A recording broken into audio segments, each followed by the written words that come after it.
લેખન શક્તિ. વિક્રમ સંવત 2017 થી વિક્રમ સંવત 2020ના ગાળામાં શ્રી આચાર્યાદિ ગ્રંથો પર લગભગ 4,000 શ્લોક પ્રમાણ પ્રાકૃત સાહિત્યનું નવસર્જન પૂજ્યશ્રીએ કર્યું. નૂતન સંસ્કૃત સાહિત્યનું પણ સર્જન કર્યું. પૂજ્યશ્રીએ ગુજરાતી ભાષામાં પણ અનેક સુંદર પુસ્તકોનું લેખન કાર્ય કર્યું. પૂજ્યશ્રીના અનેક પુસ્તકોમાંથી કેટલાક પુસ્તકોનું નામ સ્મરણ કરીને ધન્ય બનીએ. ભાવનાનું ઉદ્યાન, સમાધાન યાત્રા ભાગ 1-2, પાલવે બાંધ્યા રતન, આતમ રૂપાળા ખેલ નિરાળા, પરમની શોધમાં, મનના સંશય ભાંજ્યા રે, સાધનાથી સિદ્ધિ વણી, પ્રકાશ પથરાયો પંથમાં, આગમ દરિયો રત્ને ભર્યો, સફર માનવથી મહામાનવની, ગુરુવંદન પચકાણ ભાષ્યના રહસ્યો, પાને પાને વસંત, ગીતાર્થની વાણી અનુભવની ખાણી, અમૃતવાણી લો પીછાણી, ભીના હૈયાના લીલો વૈભવ, શ્રાવક જન તો તેને કહીએ, ચિંતન યાત્રાથી ચેતન યાત્રા, કર્મ કલંકને દૂર નિવારો, દર્શન સુધા, હીરો એક પાસા અનેક, ચિંતન ચંદરવો, એક ઉડયન મુક્તિ ભણી, વહે વીટી વાણી, શ્રી પંચસૂત્ર સ્વાધ્યાય, વૈરાગ્યની રસધાર, ચિત્ત સૌંદર્ય વગેરે અનેક પુસ્તકો આત્માર્થી જીવોને સત્પથ દર્શક બની રહ્યા છે. સમાધાન યાત્રા ભાગ 1 અને ભાગ 2માં પૂજ્યશ્રીએ અનેક જિજ્ઞાસાઓનો સચોટ સમાધાનો આપીને જીવો પર અવર્ણનીય ઉપકાર કર્યો છે. પૂજ્યશ્રીના અદ્ભુત પુસ્તકોના વાંચન દરમિયાન નોટ ડાઉન કરેલા કેટલાક અદ્ભુત સુવાક્યોને આપણે સ્વાધ્યાય કરીને જ્ઞાન ગંગામાં ડૂબકી લગાવીએ. હતાશા, દીનતા, અભિમાન એ ઉન્નતિ પ્રગતિ રોકવાનો, નાશ કરવાનો રસ્તો છે. સાત્વિક વાંચન સાથે લાગણી બંધાય ત્યારે આત્મા નિર્મળ બને. ગુણો વધે તો સત્વ વધે, દોષો વધે તો સત્વ ઘટે. જરૂર કરતાં વધારે કમાવવું એ દોષ છે, પરંતુ કમાયા પછી બધું જ સંસારમાં વેડફી નાખવું એ મહાદોષ છે. ઘરના શો કેશમાં વાઘ, સિંહ વગેરે રમકડાં જોતાં મનની આસક્તિ, પ્રશંસા ભળી અને આયુષ્ય બંધ થાય તો તેવી ગતિમાં જન્મ થાય. માટે દર્દ પ્રત્યે કઠોર પણ દર્દી પ્રત્યે વાત્સલ્ય રખાય તે રીતે ગુનેગાર અપરાધી પ્રત્યે સ્નેહ જ વહાવવો જોઈએ. કરણ કરાવન અનુમોદનામાં ઉત્તરોત્તર લાભ વધારે છે. જ્યાં સાધર્મિક ગૌણ થયા ત્યાં ધર્મ પણ ગૌણ થાય. ક્રિયા એ સંકિતનું પોષક વર્ધક રક્ષક તત્વ છે. બાળકને 3 વર્ષની ઉંમર સુધી લાડ કરવા પછી કાબૂમાં રાખવો પડે. હૃદયમાં બહુમાન એવું થવું જોઈએ કે આ જગતમાં ધર્મી વ્યક્તિ ધર્મના સ્થાનો અને ધર્મ ક્રિયાઓની હરોળમાં સ્થાન પામી શકે તેવું કશું નથી. આની યાદ માત્રથી પણ વિશિષ્ટ પુણ્યની કમાણી થાય. ન છૂટકે રાત્રે ખાવું પડે તો બેસીને 1 વારથી વધુ ન જ ખાવું. જેના મનમાં જેનું મહત્વ હોય તેની કાળજી, જાગૃતિ અને ઉલ્લાસની વૃદ્ધિ થયા વિના ન રહે. જીવનમાં કોઈ પણ પરિસ્થિતિમાં હતાશ થવું નથી એવો દરરોજ માનસિક નિર્ણય કરો. ઘડપણમાં શરીરબળ નબળું પડતા વિવેક અને ધર્મ પરિણીતિ દ્વારા મનનું સત્વબળ ખાસ વધારવું. આરાધનાની ઊંચાઈ માત્ર પ્રમાણથી નથી મળતી પણ સત્વ, ભાવના, ઉલ્લાસ, યાતના, કાળજી વગેરેના આધારે પ્રાપ્ત થાય છે. ગુણોનું સ્થાન ઉપાશ્રય હોવાથી સામયિક અને પૌષધ ઉપાશ્રયમાં જ કરવા. દેવગુરુની જેમ ધર્મના ઉપકરણોને પણ પગે લગાય નમસ્કાર કરાય. જીવનમાં જેની મમતાનો અભ્યાસ કર્યો હશે તેની જ મમતા અંત સમયે યાદ આવશે. સામાને ગધેડો કહેવાથી ગધેડાના અવતારમાં જવું પડે અથવા ગધેડા જેવી બુદ્ધિ મળે. આંધળો કહેવાથી આંધળો થવું પડે અથવા બુદ્ધિનો અંધાપો મળે. જ્યાં શિસ્ત છે ત્યાં શાસન છે, જ્યાં શિસ્ત નથી ત્યાં માત્ર ટોળું છે.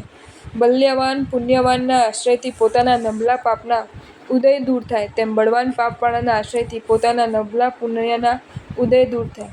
આત્મા આત્માનો મિત્ર બને ત્યારે મન નોકર બને, આત્મા શેઠ બને. મુક્તિ દ્વેષવાળો મોક્ષ પ્રત્યે દ્વેષ ક્યારે પણ આગળ ન વધી શકે. અપરાધી ઉપર પણ મૈત્રી ભાવ ટકાવવા. વાસ્તવમાં સ્વકર્મો દોષોને જ અપરાધી જાણવા. કર્મોને પરાધીન જીવો ઉપર હંમેશા દયા ભાવ રાખવો. માતા પિતાને પ્રણામ કરનારો તેમની અવજ્ઞા કરનારો ન બને. તેમની ન ગમતી વાતોમાં તડફડ ન કરે. માતા પિતાને બુદ્ધુ ન માને. બધા વ્યવહાર ધર્મો 5ની સાક્ષીએ કરવા. અર્યંત સિદ્ધ સાધુ દેવ આત્મસાક્ષી. પોતાનો ભાવ ઉપયોગ તે ક્રિયામાં હોવો જોઈએ. મૈત્રાદિ 4 ભાવનામાં અંતરાય નાશ ભૌતિક અને આધ્યાત્મિક વિકાસ માટે ખૂબ ઉપયોગી છે. ધ્યાન એટલે અશુભ સંકલ્પો, ચંચળતા વગેરેના ત્યાગપૂર્વક શુભ ચિત્તની એકાગ્રતા, એકતાનતા. વિષયો કષાયો દુઃખરૂપ હોવા છતાં મિથ્યાત્વના ઉદય સુખરૂપ લાગવા તે વ્યામોહ છે. દેવગુરુ અને સાધર્મિકની અવજ્ઞા વિષય કષાયના આવેશથી સુકૃતના દુષ્કૃતમાં રૂપાંતર થાય છે. પાપી કર્મ, પાપી સંસ્કાર, અજ્ઞાન આ 3 અનાદિકાળથી જીવને સંસારને અનુકૂળ પ્રવૃત્તિ બુદ્ધિ કરાવે છે. આ 3 નબળા પડે તો જીવની પ્રવૃત્તિ બુદ્ધિ સુધરે અને રૂચિ જન્મે અને વધે. જ્ઞાન, અભ્યાસ અને ભાવના દ્વારા રુચિમાં દ્રઢતા આવે છે. દેવગુરુ ધર્મનો આદર યોગાવાંચકપણું બનાવે. સદ્વાચન, સત્પ્રવૃત્તિથી દુઃખમાં પણ સદ્બુદ્ધિનો પૂર્ણ સંભવ છે. દેવગુરુ ધર્મ સાધાર્મિક સંઘના અનાદરયુક્ત ધર્મથી પાપાનું બંધી પુણ્ય બંધાય છે અને આદરથી પુણ્યનું બંધી પુણ્ય બંધાય છે. આદર એટલે બધા આનંદના સ્થાનો કરતાં દેવગુરુ વધારે ઉત્તમ આનંદનું સ્થળ લાગે. દેવગુરુ ધર્મના નિંદકનું સુકૃત સુકૃત ના કહેવાય. ધર્મનું બીજ એટલે ધર્મસ્થાન અને ધર્મીનો આદર. પાપનું બીજ એટલે પાપસ્થાન અને પાપીનો આદર. સંસાર ઉપાર્જન કર્મો માનવ કે દેવ ભવમાં જ વધુ બંધાય, કારણ કે શક્તિ પુણ્યોદય છે. શાસ્ત્રોમાં જે લખ્યું છે તેના માટે કેવી રીતે? આ પ્રશ્ન યોગ્ય છે, પણ આમ કેમ? આ પ્રશ્ન અયોગ્ય છે. પ્રભુ શાસનની વાત તો યુક્તિ તર્કથી તોડવી નહીં, એ અપૂર્ણ જ્ઞાનીનું પૂર્ણજ્ઞાની પ્રત્યેનું સાચું સમર્પણ છે. પરમ જ્ઞાનીના વચનને સિદ્ધ કરવા તર્ક કરાય, પણ તેઓના વચનને તોડવા તર્ક કરવા તે બુદ્ધિની વિકૃતિ છે. તાવથી પીડિતને સાકર કડવી લાગે તેમ પ્રભુ વચનો સત્ય, હિતકારી હોવા છતાં મિથ્યાત્વ, મોહ, અજ્ઞાનતા વગેરે કારણે જીવોના ખોટા હોવાનો આભાસ થાય છે. વ્યવહારથી પણ ધર્મ કરનારા ઉપર જેઓને આદર ન હોય તેનામાં સંકિતની સંભાવના નથી. કર્મની પરાધીન દશાનો ખ્યાલ રાખીને ગર્વ ન કરવો જોઈએ. હતાશાને દૂર કરવા સત્પ્રવૃત્તિવાળું, શ્રમવાળું જીવન જીવવાની ટેવ પાડવી. ઉજમણાની વસ્તુઓનો બને ત્યાં સુધી સંગ્રહ ન કરવો, પોતાના કબજામાં ન રાખવી.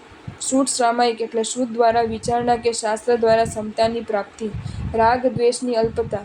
જેને સંસારમાં સર્વત્ર અનિત્યતા, અશરણતા ન દેખાય તેના હૃદયમાં ધર્મ પ્રવેશી ન શકે. પ્રભુને દીક્ષા પછીનું પ્રથમ પારણું કરાવનાર તે જ ભવે કે ત્રીજા ભવે મોક્ષે જાય. પાપક્રિયાની રુચિ ન તૂટે તો છૂટેલી પાપક્રિયા પાછી આવે. ધર્મક્રિયા, ધર્મ ભાવનાઓનો વિકાસ કરતા જ રહેવું, કારણ કે એની પાછળ પાપ અરુચિ, પાપ નિવૃત્તિ આવતી રહે છે. દોષોને કાઢવાના બે સુંદર ઉપાયો.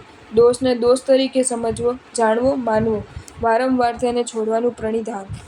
જેમાં આનંદ આવે તેમાં રસ પડે. અનાદિકાળથી અશુભ વાસનાથી જીવોને ભૌતિક ચીજો, પ્રવૃત્તિઓમાં આનંદ આવે છે, રસ પડે છે. આત્મહિતકર જ્ઞાન, ક્રિયામાં હિતબુદ્ધિ નહીં જાગવાથી જીવને રસ નથી, આનંદ નથી. સામાન્યથી કાયાની સ્થિરતા મનની સ્થિરતામાં કારણ છે. તેથી ધ્યાનમાં સ્થિરાસન વગેરે સાધન તરીકે છે. મિત્રોને કદાચ ખોટું લાગે તો પણ તેમના દબાણથી પાવભાજી વગેરે અભક્ષ્ય પદાર્થો ન જ ખાવા જોઈએ. શાસ્ત્ર આચાર સંપન્ન બનનારને દુર્ભાગ્ય, અનાદય, અપયશનું અશુભ કર્મોદય દૂર થાય છે. જો તમને આ વિડીયો ગમ્યો હોય તો આ વિડીયોને લાઈક કરો અને શેર કરો, અને આવા જ નવા વિડીયો જોવા માટે જૈન ફેક્ટ્સ એન્ડ સ્ટોરીઝની ચેનલને સબસ્ક્રાઈબ કરો. ધન્યવાદ.